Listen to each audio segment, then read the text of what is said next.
മഴക്കെടുതിയും മഴവെള്ളവും ഡാമിലെ വെള്ളവും മൂലം ആമ്പല്ലൂർ പരിസരത്ത് മുഴുവൻ വ്യാപാര സ്ഥാപനങ്ങൾ അനുഭവിച്ച ക്ലേശങ്ങളും കെടുതികളും ചില്ലറയല്ല.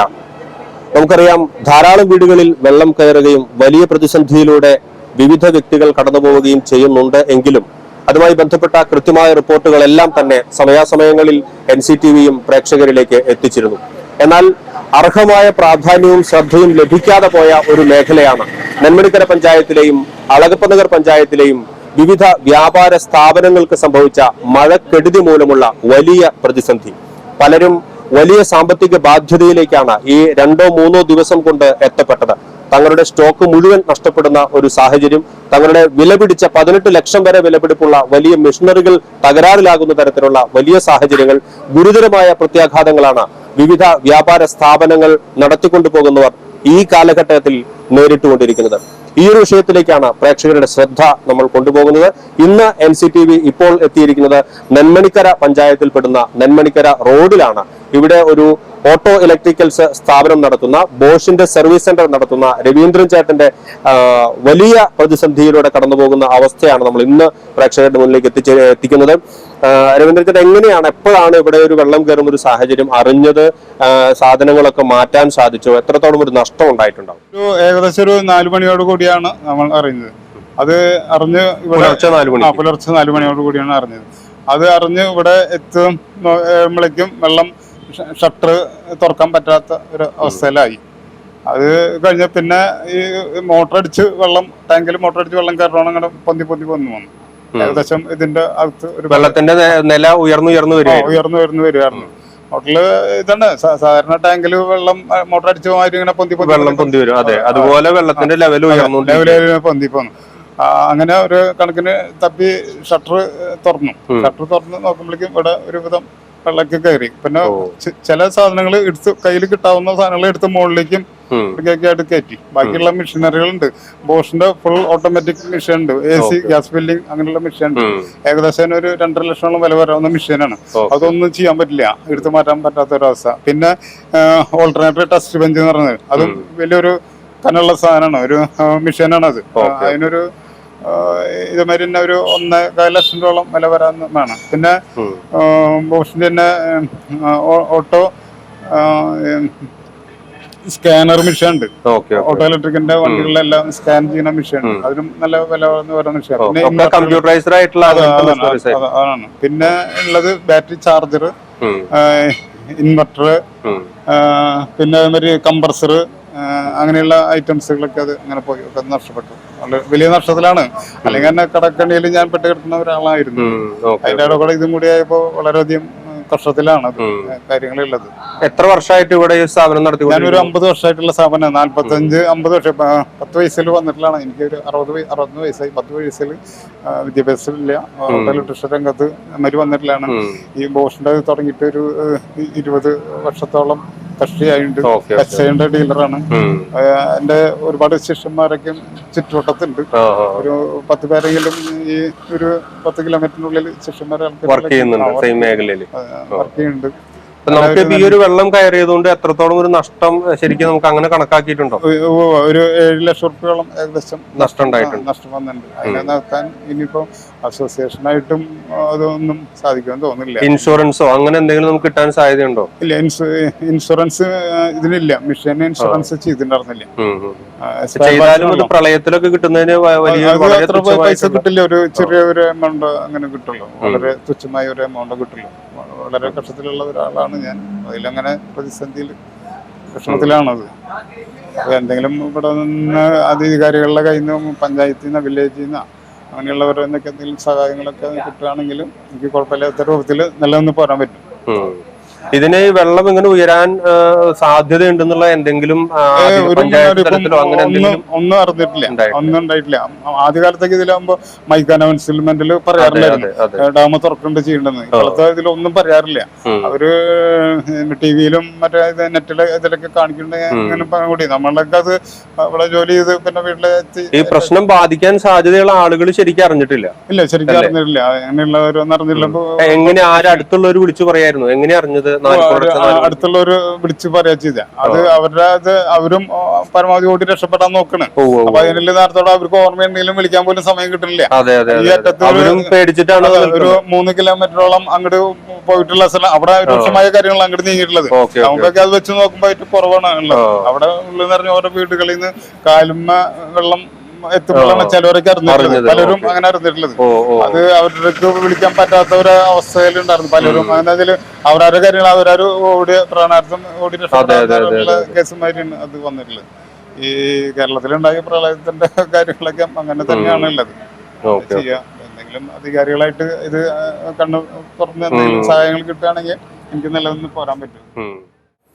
ഓർക്കാപ്പുറത്തുണ്ടായ വലിയ ഒരു തിരിച്ചടിയാണ് ഈ വ്യാപാര വാണിജ്യ സ്ഥാപനങ്ങളിലുള്ളവരെല്ലാം തന്നെ നേരിട്ടുകൊണ്ടിരിക്കുന്നത്. പലരും വലിയ കടക്കണിയിലേക്ക് ഒരൊറ്റ ദിവസം കൊണ്ട് ചെന്നെത്തുന്ന ഒരു സാഹചര്യമാണുള്ളത്. എങ്ങനെ മുന്നോട്ട് പോകും, എന്ത് ചെയ്യുമെന്നറിയാതെ അന്ധാളിച്ചു നിൽക്കുന്ന ഒരു വ്യാപാരി സമൂഹത്തിന്റെ സാഹചര്യം ഇന്ന് ആമ്പല്ലൂർ പ്രദേശത്തും അതുപോലെ തന്നെ പാലിയേക്കര പ്രദേശത്തും നെന്മണിക്കര പ്രദേശത്തും നിലനിൽക്കുന്നു എന്നുള്ളത് തന്നെയാണ് സത്യം. അതുകൊണ്ട് തന്നെ ഈ ഒരു വിഷയം അർഹിക്കുന്ന ഗൗരവത്തോടെ സർക്കാരിന്റെയും സമൂഹത്തിന്റെയും ശ്രദ്ധയിൽ വരണം.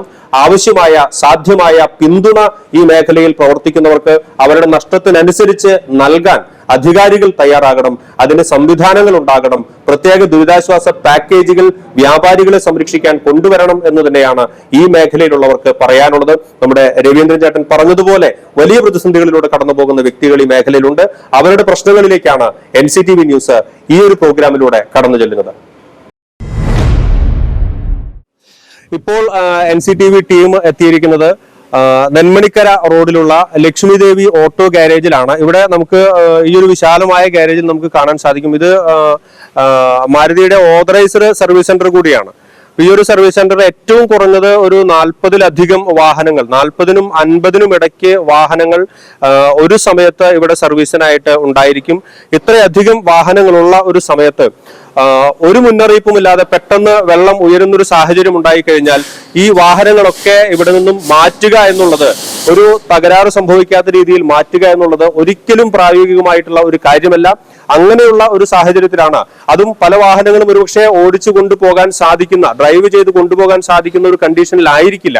പലപ്പോഴും പല രീതിയിലുള്ള തകരാറ് മൂലം ഇവിടെ വർക്ക്ഷോപ്പിലേക്ക്, സർവീസ് സെന്ററിലേക്ക് കൊണ്ടുവന്നിട്ടുള്ള വാഹനങ്ങളാണ് ഇവിടെ ഉണ്ടായിരിക്കുക. അതുകൊണ്ട് തന്നെ ഒരു മുന്നറിയിപ്പുമില്ലാതെ ഇത്ര പെട്ടെന്ന് വെള്ളം ഉയരുന്ന ഒരു സാഹചര്യം ഉണ്ടാകുമ്പോൾ ഇവർക്കൊക്കെ സംഭവിക്കുന്ന ഒരു നഷ്ടം എന്ന് പറയുന്നത് ഒരുപക്ഷെ നമുക്ക് കണക്കാക്കാൻ സാധിക്കുന്നതിനും അപ്പുറത്താണ്. അതുകൊണ്ട് തന്നെ ചില ഉദ്യോഗസ്ഥരുടെ പ്രാപ്തിക്കുറവ് മൂലം, ചില ഉദ്യോഗസ്ഥരുടെ അനുഭവ സമ്പത്തിന്റെ കുറവ് മൂലം, ചില ദീർഘവീക്ഷണത്തിന്റെ കുറവ് മൂലം ഒക്കെ ഉണ്ടാകുന്ന ഇത്തരത്തിലുള്ള പ്രത്യാഘാതങ്ങൾ സമൂഹത്തിൽ വിവിധ വ്യക്തികൾക്കുണ്ടാക്കുന്ന വലിയ സാമ്പത്തിക ബാധ്യതയും നഷ്ടവുമാണ് NCTV ഈ ഒരു പ്രോഗ്രാമിലൂടെ പുറത്തു കൊണ്ടുവരാനായിട്ട് ഉദ്ദേശിക്കുന്നത്. വർക്ക്ഷോപ്പ് മേഖലയിൽ വലിയ നഷ്ടം തന്നെയാണ് ആമ്പല്ലൂർ, പാലിയേക്കര, നെന്മണിക്കര മേഖലയിൽ സംഭവിച്ചിട്ടുള്ളത്. നമുക്ക് ഇവിടെ ഈ ഒരു സ്ഥലത്ത് സംഭവിച്ചിട്ടുള്ള പ്രശ്നങ്ങൾ എത്രത്തോളം അവർക്ക് ഗുരുതരമായി അനുഭവിച്ചു, അതിനെക്കുറിച്ച് നമുക്ക് കൂടുതലായിട്ട് ചോദിച്ചറിയാം. എങ്ങനെയാണ് ഇവിടെ വെള്ളം കയറുന്നത് അറിഞ്ഞത് എപ്പോഴാണ്? വാഹനങ്ങൾ മാറ്റാൻ സാധിച്ചിരുന്നു? ഞങ്ങൾ ഏകദേശം അറിയുന്നത് ഏകദേശം പുലർച്ചെ 2 മണിയോട് കൂടിയിട്ടാണ് അറിയുന്നത്. 1:45 നമ്മൾ വിളിച്ചു പറഞ്ഞു ഇങ്ങനെ വെള്ളം കയറുന്നത്. അടുത്തുള്ള ചായക്കടക്കാരൻ ഓണറെ വിളിച്ചു പറഞ്ഞു. അപ്പൊ ഞങ്ങൾ അവിടെ നിന്ന് വണ്ടി എടുത്ത് പോകുന്നു. ഏകദേശം 2 മണിയോട് കൂടെ എത്തി. ഞങ്ങളൊരു 5 മണിയോട് കൂടി ഒരു ഏകദേശം 43ഓളം വണ്ടികൾ നമുക്ക് പുറത്തേക്ക് കടത്താൻ പറ്റി. അത് കഴിയുമ്പോഴേക്കും റോഡ് ബ്ലോക്ക് ആയി. റോഡ് ബ്ലോക്ക് ആയപ്പോൾ നമുക്ക് ഒരു 10-15 വണ്ടിയോളം ഇവിടെ പെട്ടു. നമുക്ക് മാറ്റാൻ പറ്റിയില്ല. അപ്പൊ മാറ്റാൻ പറ്റാത്തത് കുറച്ച് മുങ്ങിപ്പോയി. നമുക്ക് അതിൽ നഷ്ടം വന്നത് സ്പെയർ പാർട്സ്, കമ്പ്യൂട്ടർ, അങ്ങനെയുള്ള സാധനങ്ങളാണ്. അപ്പൊ സ്പെയർ പാർട്സ് ഒന്നും നമുക്ക് ആ നേരം കൊണ്ട് മാറ്റാൻ പറ്റില്ല. വണ്ടികൾ മാറ്റേണ്ട ഇതിൽ നമുക്ക് സ്പെയർ പാർട്സ് മാറ്റാൻ പറ്റിയില്ല. ഒരുപാട് ലൈറ്റുകളും ഒരുപാട് സാധനങ്ങളും നമുക്ക് നഷ്ടം വന്നിട്ടുണ്ട്. ഒരു 3-4 ലക്ഷം രൂപയും സ്പെയർ പാർട്സ് നമുക്ക് ഇവിടെ നഷ്ടം വന്ന് ഇവിടെ കൂട്ടിയിട്ടുണ്ട്. അതോട് അത് നമുക്ക് ഇനി ഉപയോഗിക്കാൻ പറ്റില്ല, ആരും കൊടുക്കാനും പറ്റില്ല. വലിയൊരു നഷ്ടമായിരുന്നു ഇത്. പിന്നെ നമുക്കൊരു മുന്നറിയിപ്പ് അവരാരും തന്നില്ല, ഇങ്ങനെ വെള്ളം കയറുമെന്ന്, അല്ലെങ്കിൽ ഇത്ര അടി ഉയരത്തിൽ വെള്ളം വരുന്ന ആരും പറഞ്ഞില്ല. പിന്നെ പുലർച്ചെയാണ് നമ്മൾ രാത്രി ഷട്ടർ തുറന്നപ്പോൾ നമുക്ക് അറിയാൻ പറ്റിയില്ല. അവര് ഉദ്യോഗസ്ഥരെ ശക്തം ഒരു വലിയൊരു വീഴ്ചയാണ് ഉണ്ടായില്ല. അവര് ഷട്ടർ മുഴുവൻ തുറന്നു വെച്ചു. കടകളുടെ ഷട്ടർ തുറക്കണോന്നാണ് ഡാമിന്റെ ഷട്ടർ തുറന്നത്. അപ്പൊ നമുക്കത് 6 അടിയൊക്കെ ഷട്ടർ പൊക്കി വെക്കാന്ന് പറയുമ്പോൾ മൊത്തം വെള്ളം ഒഴുക്കി വിടുന്ന ഒരു സാഹചര്യം ഉണ്ടായി. അതിവിടെ ആർക്കും അറിയിപ്പ് കിട്ടിയില്ല. അപ്പൊ ഒക്കെ മുങ്ങിപ്പോയി. അതുകൊണ്ട് പുലർച്ചെ വന്ന് നമ്മൾ വണ്ടികൾ മാറ്റാൻ പറ്റിയത് കുറെ 40 ഈ ഇത്രയും വണ്ടി മാറ്റിയത് നമുക്ക് വലിയ ഇതായി. പക്ഷെ എന്നാ ഇവിടെ ബാക്കി മാറ്റാൻ പറ്റാത്ത വണ്ടികൾ കുറച്ച് ഇവിടെ പെട്ടു. പിന്നെ സ്പെയർ പാർട്സ് കുറെ പെട്ടു. വലിയൊരു നഷ്ടമാണ് നമ്മളെ സംബന്ധിച്ച് ഉണ്ടായത്. അതെ അതെ. ഇനിയിപ്പം ഇത് അതിനുശേഷം ഇത് നമുക്ക് എത്ര ദിവസം കൊണ്ടാണ് ഇത്രയും ഏരിയ ക്ലീൻ ചെയ്ത് വർക്കിംഗ് കണ്ടീഷൻ ആക്കിയത്? നമ്മളെ 3 ദിവസം വർക്ക് ചെയ്തിട്ടാണ്, അതായത് 20ഓളം പേര് 3 ദിവസം വർക്ക് ചെയ്തിട്ടാണ് ഇതിന്റെ ഉള്ളിൽ മുഴുവൻ നമുക്ക് ക്ലിയർ ചെയ്യാൻ പറ്റിയത്. അതിനുള്ളിൽ തവള, മണ്ണര അങ്ങനെയുള്ള സാധനങ്ങളൊക്കെ എടുക്കണ്ടായിരുന്നു, പാമ്പ് വരെ ഉണ്ടായിരുന്നു ഇതിനുള്ളിൽ. അതൊക്കെ എടുത്ത് കളഞ്ഞ് നമ്മളത് ക്ലീൻ ചെയ്ത് സെറ്റപ്പ് ആക്കി 3 ദിവസം വർഷം അടച്ചിടേണ്ട സാഹചര്യം തന്നെ ഉണ്ടായി. അപ്പൊ അതിലൊരു വലിയൊരു നഷ്ടം വന്നു. ജോലിക്കാർക്ക് ശമ്പളം കൊടുത്തിട്ട് വേണം നമുക്ക് ഇത് ക്ലീൻ ചെയ്യണമെങ്കിലോ. 20 പേര് നിന്ന് ക്ലീൻ ചെയ്തിട്ടാണ് ഈ ഒരു സ്പേസ് സാധാരണ നിലയിൽ വർക്ക് ചെയ്യാൻ പറ്റുന്ന കണ്ടീഷനിലേക്ക് ആക്കിയത്. അപ്പൊ അതിന് തന്നെ എത്രത്തോളം ഒരു ബാധ്യതയും ചെലവും അധ്വാനവും നമുക്ക് ഉണ്ടായി എന്നുള്ളത് നമ്മൾ തിരിച്ചറിയേണ്ട ഒരു വസ്തുതയാണ്. പിന്നെ നമ്മുടെ മോട്ടറുകൾ മുങ്ങിപ്പോയി, മോട്ടറുകൾ മാറ്റാൻ പറ്റിയില്ല. പിന്നെ സർവീസ് സ്റ്റേഷന്റെ വാട്ടർ സർവീസ് ചെയ്യുന്ന അടുത്ത മോട്ടറുകൾ 2 കംപ്ലൈന്റ് വന്നു. മൊത്തം 4 മോട്ടർ നമുക്ക് കംപ്ലൈന്റ് വന്നു. മറ്റ് നമുക്ക് ഇതിന്റെ സർവീസുമായി ബന്ധപ്പെട്ട മറ്റ് എക്യുപ്മെന്റ്സ്, മെഷീനറീസ് അത്തരത്തിലുള്ള നഷ്ടങ്ങൾ? മെഷീനറീസ് നമുക്ക് വന്നത് സർവീസ് സ്റ്റേഷന്റെ മോട്ടർ, അതുപോലെ പിന്നെ നമുക്ക് അങ്ങനെ വരാൻ ഒന്നും വന്നില്ല. പിന്നെ ലിഫ്റ്റുകളൊക്കെ നമുക്ക് മുകളിൽ നിൽക്കണ കാരണം പിന്നെ കുഴപ്പമുണ്ടായില്ല. മോട്ടറുകളൊക്കെ ഉയർന്നു നിൽക്കുന്നത് കുഴപ്പമുണ്ടായില്ല. അതുപോലെ കംപ്രസറിന്റെ മോട്ടറിന്റെ ലെവലിലേക്ക് വെള്ളം വന്നില്ല, അതുകൊണ്ട് രക്ഷപ്പെട്ടു. പിന്നെ ഷട്ടർ അവർ താത്തിന്നുണ്ട്. നമുക്ക് ഏകദേശം ഒരു 6 മണി കൂടി പിന്നെ വാട്ടർ ലെവൽ ആ ലെവലിൽ നിന്നു, പിന്നെ നമുക്ക് കൂടിയില്ല, അതുകൊണ്ട് പ്രശ്നം ഉണ്ടായില്ല. അല്ലെങ്കിൽ അതൊക്കെ മുങ്ങിപ്പോയാനെല്ലാം മുങ്ങിപ്പോയാന്. ഇനി ഈ ഒരു നഷ്ടത്തെ നമുക്ക് എങ്ങനെ മറികടക്കാൻ സാധിക്കും? അതിന് എന്തെങ്കിലും നമുക്ക് ഇൻഷുറൻസോ അല്ലെങ്കിൽ മറ്റെന്തെങ്കിലും സാധ്യതയിൽ ചെറിയൊരു ശതമാനം നമുക്ക് ചെറിയൊരു സാധ്യതയൊക്കെ ഉണ്ട്. പക്ഷെ അതിനിപ്പോ ഇപ്പൊ ഇൻഷുറൻസ് പറയുന്നത് നമ്മളിപ്പോ പർച്ചേസിൽ എല്ലാത്തിനും ബില്ല് വേണം. ആ ബില്ല് ഉണ്ടെങ്കിൽ മാത്രമേ നമുക്ക് തരാൻ പറ്റുള്ളൂ. അപ്പൊ ഇത് കുറെ സാധനങ്ങൾ ഒരുപാട് സ്റ്റോക്ക് പഴയ നമുക്ക് വന്നിട്ട് സ്റ്റോക്ക് ഉള്ളതായിരിക്കും. അപ്പൊ അതിന്റെയൊക്കെ ബില്ലിന് കണ്ടുപിടിച്ച് നോക്കിയിട്ട് വേണം അവർക്ക് കൊടുക്കണേ. ഇൻഷുറൻസ് കമ്പനിയും ഒരു നല്ല രീതിയിലല്ല നമ്മളോട് പെരുമാറണം. നമുക്ക് വലിയൊരു നഷ്ടം വരുമ്പോ അവര് ബില്ല് അങ്ങനെയുള്ള സാധനങ്ങളൊക്കെ ചോദിക്കും. പിന്നെ നിങ്ങൾ മേടിച്ചത് എത്ര റേറ്റ്, ആ റേറ്റാണ് നിങ്ങൾക്ക് തരിക, അങ്ങനെയൊക്കെ പറഞ്ഞിട്ട് ഇപ്പൊ എല്ലാ സാധനങ്ങളും ഇപ്പൊ നമ്മള് വർഷത്തിന്റെ സൈഡിൽ കൂട്ടിയിട്ടുണ്ട്, ഒരുപാട് സാധനങ്ങൾ കൂട്ടിയിട്ടുണ്ട്. പിന്നെ കുറെ ഓൾഡ് സ്പെയർസിന് വേണ്ടിയിട്ട് അടിച്ചു വെച്ചത്, അതിനൊന്നും നമുക്ക് ഇൻഷുറൻസ് കിട്ടില്ല. അതൊക്കെ നമ്മുടെ കയ്യിൽ പൈസ പോയി, ഒന്നും ചെയ്യാൻ പറ്റില്ല. സർവീസിലിരിക്കുന്ന വണ്ടികളുടെ ഗിയർ ബോക്സ് ഇറക്കി വെച്ചിട്ടുണ്ട്, അതിലൊക്കെ വെള്ളം കറിഞ്ഞ് അത് നമ്മൾ സർവീസ് ചെയ്യണം. അത് നമുക്ക് കസ്റ്റമർ കാശ് തരില്ല, കാര്യം നമുക്ക് പൈസ. ശരിക്കും വലിയൊരു ബാധ്യതയാണ് ഈ ഒരു വെള്ളം ഉയർന്നത് മൂലം വന്നത്. തീർച്ചയായിട്ടും. ലക്ഷ്മിദേവി ഓട്ടോ ഗാരേജിലെ മലിനജല സംസ്കരണ പ്ലാന്റിന് സമീപമാണ് ഞാനിപ്പോൾ നിൽക്കുന്നത്. ഇവിടുത്തെ സർവീസ് സെന്ററിലെ വാഹനങ്ങൾ വാഷ് ചെയ്തിട്ടും മറ്റുമൊക്കെ പുറന്തള്ളുന്ന വെള്ളം, ചെളിയും ഓയിലും ഒക്കെ കലർന്നിട്ടുള്ള വെള്ളം ശുദ്ധീകരിച്ച് pH വാല്യൂ നോർമലാക്കി സാധാരണ ജലം എന്നുള്ള രീതിയിലേക്ക് വെള്ളത്തിന്റെ ലെവലിലേക്ക് ആക്കിയതിനു ശേഷമാണ് ഇവർ പുറത്തേക്ക് ഒഴുക്കിവിടുന്നത്. pH വാല്യൂ നോർമലാക്കിയതിനു ശേഷം സാധാരണ വെള്ളം എന്നുള്ള രീതിയിലേക്ക് മലിനമല്ലാത്ത മാലിന്യമുക്തമായ ജലമാക്കിയതിനു ശേഷമാണ് ഇവരിത് പുറത്തേക്ക് ഒഴുക്കിവിടുന്നത്. ഇത്രയും മുൻകരുതലുകൾ എടുത്ത് പ്രവർത്തിക്കുന്ന ഈ ഒരു സർവീസ് സെന്ററിനാണ് ഈ ഓർക്കാപ്പുറത്ത് വെള്ളം ഉയർന്നത് മൂലം ഇത്ര വലിയ ഒരു നഷ്ടം അനുഭവിക്കേണ്ടി വന്നത്. ഇത്രയൊക്കെ മുൻകരുതലുകൾ എടുത്ത് ഇത്രയൊക്കെ ചെലവുകൾ വഹിച്ച് ഈ ഒരു സർവീസ് സെന്റർ ഇവിടെ പ്രവർത്തിക്കുമ്പോൾ ഇപ്പോൾ ഇവർക്ക് ഈ ഒരു വെള്ളം ഉയർന്നത് മൂലം ഈ ഒരു പ്ലാന്റിന്റെ മോട്ടോറുകൾ തകരാറിലാകുന്ന ഒരു സാഹചര്യമാണ് ഉണ്ടായത്. അതുപോലെ തന്നെ സർവീസ് സെന്ററിന്റെ മോട്ടോറുകൾ തകരാറിലാകുന്ന ഒരു സാഹചര്യമാണ് ഉണ്ടായത്. ഇത്രയൊക്കെ മുൻകരുതലുകൾ എടുത്ത് പ്രവർത്തിക്കുന്ന ഈ ഒരു സ്ഥാപനത്തിന് പോലും ഇത്രയും കനത്ത ഒരു നഷ്ടമുണ്ടാകുന്ന രീതിയിലേക്ക് എന്തുകൊണ്ട് ഒരു സാഹചര്യം ഉണ്ടായി? എന്തുകൊണ്ട് അവിചാരിതമായി വെള്ളം ഇങ്ങനെ ഉയർന്നു? വെള്ളം തുറന്നുവിടുന്ന സമയത്ത് തന്നെ അത് ഏതൊക്കെ പ്രദേശങ്ങളെ ബാധിക്കും? എത്രത്തോളം അളവ് വെള്ളം ഈ പ്രദേശങ്ങളിൽ ഉയരും? എത്രത്തോളം ആളുകൾ അവിടെ മുൻകരുതലുകൾ എടുക്കണം? അവിടെയുള്ള വ്യാപാര വാണിജ്യ സ്ഥാപനങ്ങൾ, വർക്ക്ഷോപ്പുകൾ ഉൾപ്പെടെയുള്ള സർവീസ് സെന്ററുകൾ അവരൊക്കെ എന്തൊക്കെ മുൻകരുതലുകൾ എടുക്കണം എന്നുള്ള വ്യക്തമായ നിർദ്ദേശങ്ങൾ നൽകാൻ ഇത്രയും ആധുനികമായ, ഇത്രയും വികസിച്ച നമ്മുടെ നാട്ടിൽ സാധിക്കുന്നില്ല എന്ന് പറഞ്ഞാൽ തീർച്ചയായും അത് നമ്മുടെ സംവിധാനത്തിന്റെ പരാജയം തന്നെയായിട്ട് കാണേണ്ടി വരും. ഇത്തരത്തിലുള്ള ദുരന്തങ്ങളും ദുരിതങ്ങളും ഇനിയെങ്കിലും ആവർത്തിക്കാതിരിക്കാൻ വെള്ളം തുറന്നുവിടുമ്പോൾ പാലിക്കേണ്ട പ്രോട്ടോകോൾ കൃത്യമായിട്ട് പാലിക്കണമെന്നും കൃത്യമായ പഠനം നടത്തി മാത്രം വെള്ളം തുറന്നുവിടണമെന്നും കൃത്യമായ മുന്നറിയിപ്പുകൾ ദുരന്തബാധിത പ്രദേശങ്ങളിൽ കഴിയുന്നവർക്ക് നൽകണമെന്നുമാണ് ഈ പ്രദേശത്ത് ഈ ദുരന്തത്തെ അതിജീവിക്കാൻ കഠിന പരിശ്രമം ചെയ്യുന്ന ജനത്തിന് അധികാരികളോട് പറയാനുള്ളത്. നമ്മളിപ്പോൾ എത്തിയിരിക്കുന്നത് ഹോണ്ട ബൈക്കിന്റെ സർവീസ് സെന്ററിലാണ്. ഇവിടെ കനത്ത നഷ്ടം തന്നെയാണ് ഈ ഒരു വെള്ളം ഉയർന്നത് മൂലം ഉണ്ടായിട്ടുള്ളത്. പീച്ചി ഡാമിൽ നിന്നും തുറന്നുവിട്ട വെള്ളം ഉയർന്ന് മണലിപ്പുഴയിൽ നിന്നും കരകവിഞ്ഞൊഴുകിയ വെള്ളം കടന്നു വന്ന് ഒരുപാട് സ്പെയർ പാർട്ടുകൾ നശിച്ചു പോവുകയും അതുപോലെ തന്നെ ഓഫീസ് ടേബിളുകളും ഫർണിച്ചറുകളും ഒക്കെ തന്നെ തകരാറിലാവുകയും വുഡ് കൊണ്ടുണ്ടാക്കിയിട്ടുള്ള ഫർണിച്ചറുകൾ തകരാറിലാവുകയും ഒരുപാട് കമ്പ്യൂട്ടറുകൾ നശിച്ചു പോവുകയും ഒക്കെ തന്നെ ചെയ്തിട്ടുള്ള വലിയ ഗുരുതരമായിട്ടുള്ള പ്രത്യാഘാതമാണ് ഇവർക്കുണ്ടായിട്ടുള്ളത്. ഈ ഒരു മേഖലയിൽ ഇവർ നേരിട്ട ഒരു പ്രതിസന്ധി എത്രത്തോളം രൂക്ഷമാണ്, എത്രത്തോളം വലിയ നഷ്ടമാണ് ഇവർക്കുണ്ടായിട്ടുള്ളത് തുടങ്ങിയ കാര്യങ്ങൾ നമുക്ക് ചോദിച്ചറിയാം. ഈ ഒരു പ്രളയം ഉണ്ടായ സമയത്ത് എത്രത്തോളം ഒരു നഷ്ടം നമുക്കുണ്ടായി? എപ്പോഴാണ് ഈ വെള്ളം ഉയരുന്ന കാര്യം അറിഞ്ഞത്? അത് നമ്മള് വെള്ളം ഉയർന്ന കാര്യം പറഞ്ഞത് നമ്മൾ ഏകദേശം 2 മണി 3 മണി സമയത്താണ്.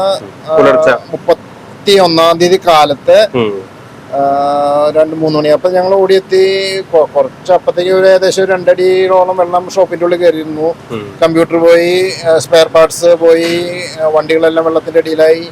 അപ്പം നമ്മൾ കഴിയാവുന്നത്ര വാഹനങ്ങളൊക്കെ പുറത്തേക്ക് മാറ്റി വെച്ചു, ഹൈവേയിലേക്ക് കയറ്റി വെച്ചു. പക്ഷെ ആ സമയം കൊണ്ട് തന്നെ ഒരു 2-4 അടിയോളം വെള്ളം കയറി കഴിഞ്ഞു. ആ സമയം കൊണ്ട് തന്നെ വളരെ ഗുരുതരമായ പ്രശ്നമാണ്. ആരും ഒരു വാണിംഗ് തന്നില്ല. ഞങ്ങൾക്കൊന്നും തലേദിവസം ഒന്നും ഒരു സജ്ജീകരണം നടത്താൻ പറ്റിയില്ല. വെള്ളം കയറുന്നുള്ള പ്രതീക്ഷ ഉണ്ടായിരുന്നില്ല.